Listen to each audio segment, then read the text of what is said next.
এটা দুর্নীতি আছে, এটা আমরা এখন এটা নিয়ে আমাদের একটা ইনকোয়ারি প্রতিবেদন হবে। এই প্রতিবেদনটা আমরা যশোরের শার্শা উপজেলার নাভারণ সরকারি খাদ্য গুদামে দুদকের অভিযানে নিম্নমানের চাউল রাখা ও ধান ক্রয়ের হিসাবে গড়মিল থাকার কারণে খাদ্য গুদামের ভারপ্রাপ্ত কর্মকর্তা জামশেদ ইকবারুল রহমানকে কাগজপত্র নিয়ে যশোর দুদক অফিসে হাজির হওয়ার নির্দেশ দিয়েছেন। মঙ্গলবার দুপুরে দুদকের যশোরের সহকারী পরিচালক আলামিনীর নেতৃত্বে এ অভিযান পরিচালনা করা হয়। জানা যায়, শার্শা উপজেলার 17টি রাইস মিল থেকে 12,616 মেট্রিক টন চাউল ক্রয় করেছেন।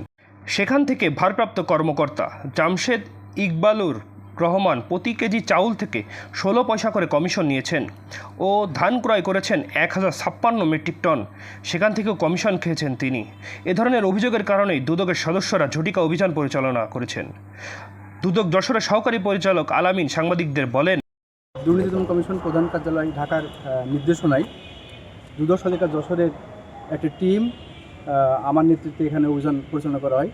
এখানে একটা অভিযোগ ছিল যে এই আপনার হচ্ছে নাভারণ খাদ্য গুদামে হচ্ছে নিম্নমানের চাল মজুত করা হয় এবং এখানে হচ্ছে যে খামালে চাল কম দেখিয়ে অবৈধভাবে বিক্রির একটা অভিযোগ আমাদের কাছে ছিল।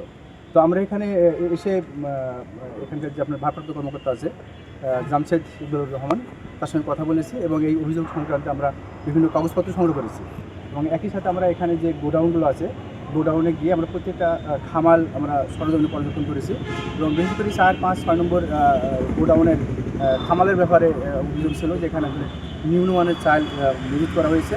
তো আমরা এখানে কয়েকটা খামাল আমরা মানে র্যান্ডমলি চেক করেছি, তাতে কয়েকটা বস্তাতে আমরা একটু নিম্নমানের চাল পেয়েছি।